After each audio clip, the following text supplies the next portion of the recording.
Di video kali ini saya akan menunjukkan bagaimana cara melakukan uji asumsi klasik dengan SPSS versi 28. Pengujiannya terdiri dari uji normalitas, multikolinearitas, dan uji heteroskedastisitas. Untuk itu silahkan di subscribe terlebih dahulu.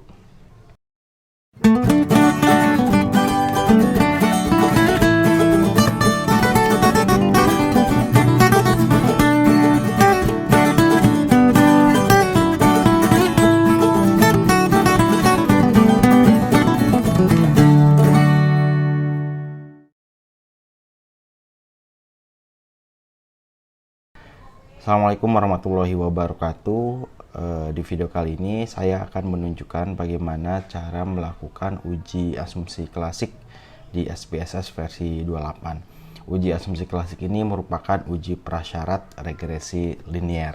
Jadi sebelum kita melakukan uji regresi linier sederhana ataupun berganda, ada beberapa asumsi atau ada beberapa uji yang harus dilakukan. Yang pertama adalah uji normalitas. Ini data harus berdistribusi normal. Jadi kita lakukan uji normalitas. Metode yang akan kita gunakan di sini adalah metode Kolmogorov-Smirnov. Dengan ketentuannya adalah jika nanti nilai signifikansinya lebih besar dari 0,05 maka data berdistribusi normal, dan kebalikannya ya, jika signifikansi lebih kecil maka tidak berdistribusi normal. Nah, data di sini harus berdistribusi normal agar memenuhi syarat. Kemudian yang kedua adalah uji multikolinearitas. Di sini kita akan melihat ada atau tidaknya gejala multikolinearitas. Syarat untuk bisa diregresikan adalah data tidak boleh terjadi gejala multikolinearitas. Untuk pengujiannya kita akan melihat nilai tolerance value atau VIF ya. Jadi ini ketentuannya, jika tolerance value di atas 0,1 atau VIF-nya di bawah 10, maka tidak terjadi multikolinearitas. Ya, nah ini ketentuan dari uji multikolinearitas. Kemudian yang ketiga, kita akan melakukan uji heteroskedastisitas. Nah, ini pun sama, data tidak boleh terjadi gejala heteroskedastisitas. Di sini kita akan menggunakan metode Glatzer. Ketentuannya adalah jika nilai signifikansinya lebih besar maka tidak terjadi, dan sebaliknya jika signifikansinya lebih kecil dari 0,05 maka terjadi heteroskedastisitas. Nah, ini ketentuannya. Ada lagi satu sebetulnya, autokolerasi ya. Nah, autokolerasi ini kita tidak gunakan di sini karena asumsi yang saya data yang saya buatkan contoh untuk kita lakukan uji ini merupakan data cross section, sehingga tidak perlu pakai autokolerasi. Autokolerasi ini digunakan jika data kalian berbentuk time series. Nanti kita akan pelajari lebih lanjut mengenai uji autokolerasi. Oke, kita langsung saja masuk ke pengujiannya. Di sini saya mempunyai data ya, ada X1, X2, X3 ini merupakan variabel independent. Kemudian ada Y, ini variabel dependent. Nah, di sini kita akan masukkan ke dalam SPSS, lalu kita lakukan uji. Yang saya gunakan di sini adalah SPSS 28 ya. Nah, namun kalau kalian punya SPSS di bawah 28 versinya, ini masih bisa digunakan. Cara ini masih sama. Tahapannya masih sama, hanya beda tampilannya saja, hanya beda beberapa menunya saja ya. Pada dasarnya ini sama ya. Mau pakai SPSS 25, 28, 27 ya. Caranya begini ya. Oke, kita masukkan aja dulu variabelnya. Tadi kita punya variabel independennya 3 ya, sampai X3. Kita masuk ke variabel view ya. Jadi teman-teman kalau membuat variabel seperti ini nih, X1, X2, X3, masuk ke variabel view dan Y.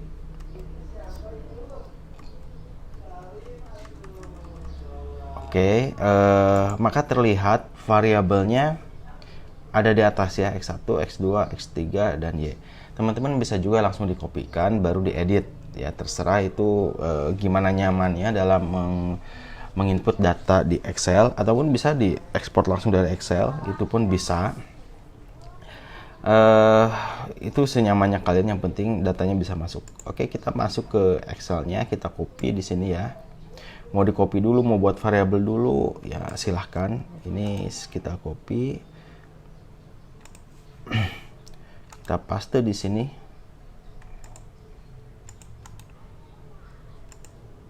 Oke, datanya sudah masuk ya. Kita lakukan ujinya. Ini sangat mudah sekali teman-teman.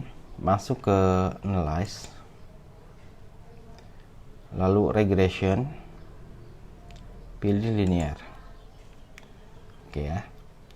Nah, di sini ada kolom dependent, ada independent. Nah, untuk dependent isikan dengan variabel dependent. Di sini Y yang jadi variabel dependent, kita masukkan Y ke kolom ini. Kemudian X1, X2, X3 masuk ke independent. Masukkan semuanya.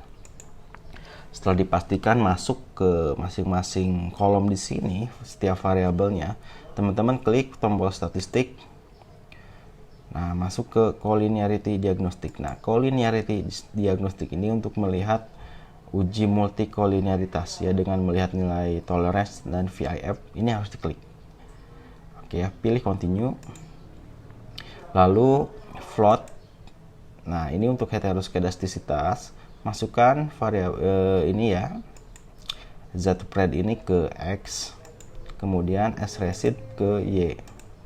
Pastikan histogram dan normality plotnya di checklist ya, untuk melihat histogram dan plot distribusi normalnya. Pilih continue, kemudian pilih tombol save. Nah, di sini kita akan memunculkan variabel baru namanya unstandardized residual. Fungsinya adalah untuk menguji normalitas dengan Kolmogorov-Smirnov dengan menggunakan residual. Ya, setelah itu continue, pilih OK.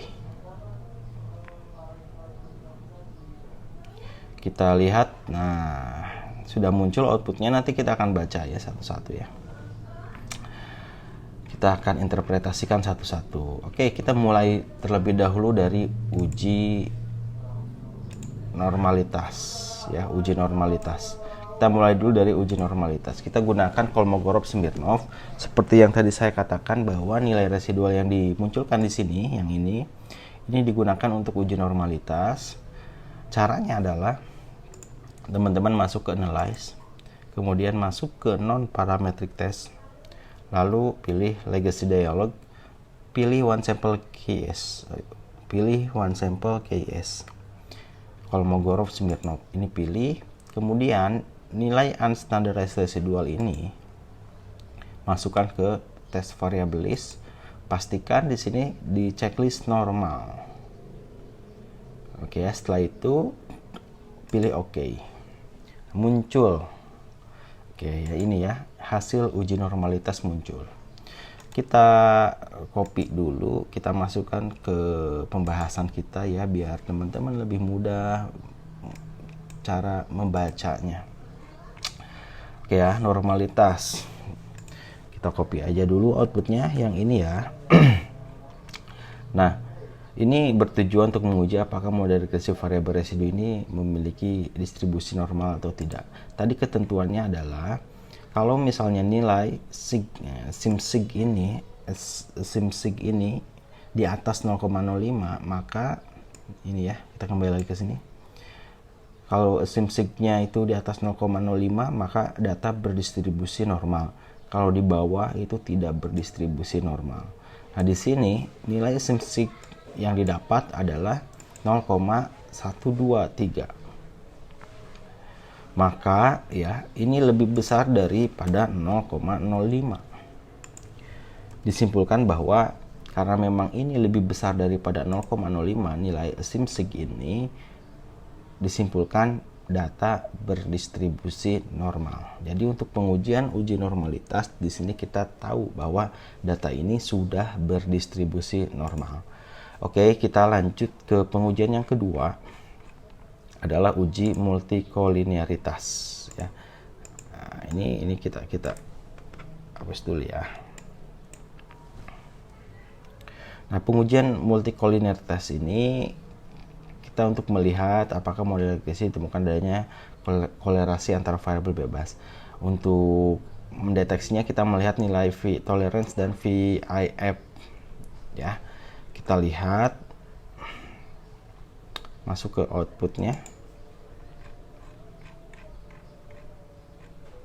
Nah, yang dilihat adalah tabel koefisien.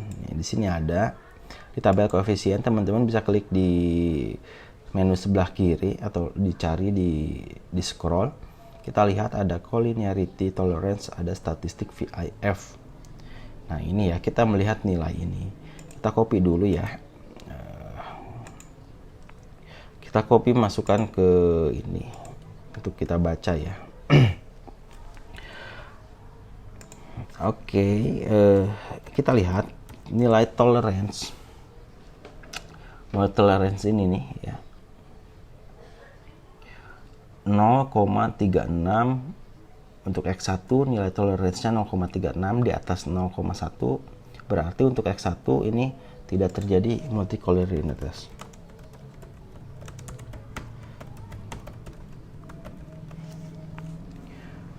Ini tidak terjadi multikolinearitas. Kemudian X2 kita lihat nilai toleransinya 0,39, di atas 0,1.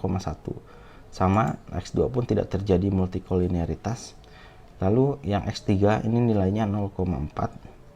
Ini pun sama, tidak terjadi multikolinearitas. Nah, bisa juga lihat nilai VIF, ini berarti harus di bawah 10.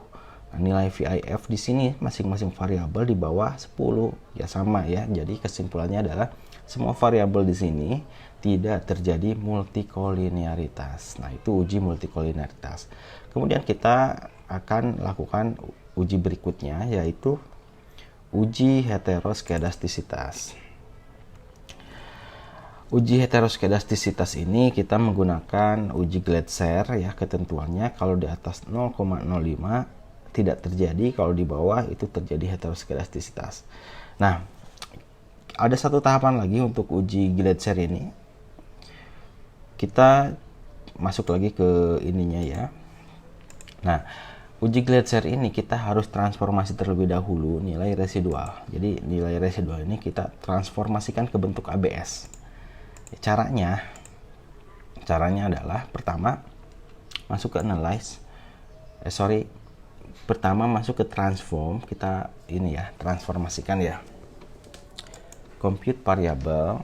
Nah, muncul dialog seperti ini, lalu target variabelnya kita ini beri nama variabel. Nama variabel untuk ABS ini ya kita beri nama ABS residual aja ya. Jadi transformasi dari nilai residual ke bentuk ABS. Kemudian di numeric expressionnya teman-teman pilih all. Di sini ada ABS, klik ini ya 2 kali aja. Nah, muncul, lalu klik yang ini, unstandardized residual. Tanda tanya ini dimasukkan variabelnya ya. Nah, dimasukkan nama variabelnya. Maka akan seperti ini ya, teman-teman pastikan. Pilih OK. Oke, kita akan lihat. Muncul variabel baru. Nah, ini adalah transformasi dari bentuk residual. Untuk uji Glatzer, ini kita meregresikan variabel independen X1, X2, X3 dengan nilai ABS-nya. Jika nilai sig di atas 0,05 maka tidak terjadi heteroskedastisitas. Kalau di bawah 0,05 terjadi heteroskedastisitas. Kita lihat ya. Kita regresikan kembali, analyze masuk ya, kemudian regression linear. Karena ini bekas tadi ya, proses tadi, jadi kita reset dulu aja biar mudah. biar gak pusing. Nah, dependent ini masukkan ABS residual. Untuk uji Gleitzer ini kita meregresikan variabel independen X1, X2, X3 dengan variabel dependent ABS residual. Masukkan. Kita langsung saja pilih OK setelah memastikan bahwa ABS-nya masuk di dependent dan X1, X2, X3-nya masuk di independent ya.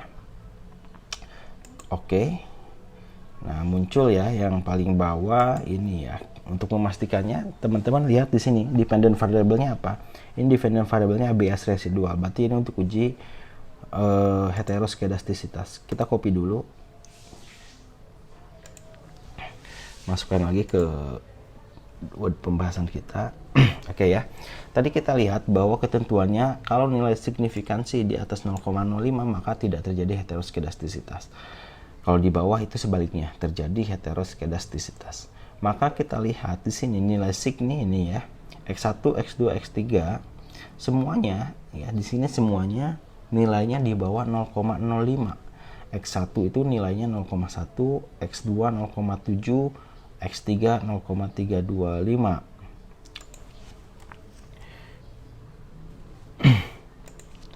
Oke, artinya semua variabel tidak terjadi heteroskedastisitas.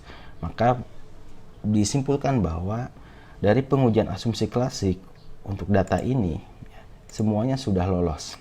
Yang pertama, data sudah berdistribusi normal ya. Data ini sudah berdistribusi normal. Kemudian data ini tidak terjadi multikolinearitas. Kemudian untuk pengujian heteroskedastisitas ini pun tidak terjadi heteroskedastisitas. Disimpulkan bahwa ini sudah bisa langsung masuk ke uji regresi atau uji hipotesis. Masih banyak cara untuk melakukan uji heteroskedastisitas. Salah satunya adalah dengan melihat nilai plot ya. Di sini pun sama ya. Nilai plot ini. Teman-teman lihat nilai plot ini. Kalau misalnya plot atau titik-titiknya ini menyebar tidak beraturan, itu tidak terjadi heteroskedastisitas. Sama normalitas pun bisa dilihat dari grafik ini ya. Kalau titik-titik ini mengikuti garis diagonal itu itu normal datanya.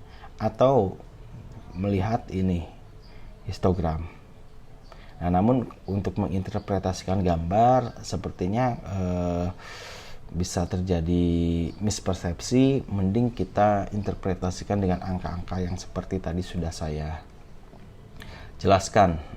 Uji normalitas, multikolinearitas, dan heteroskedastisitas. Itu saja pembahasan pengujian uji asumsi klasik. Mudah-mudahan ini bermanfaat. Terima kasih. Assalamualaikum warahmatullahi wabarakatuh.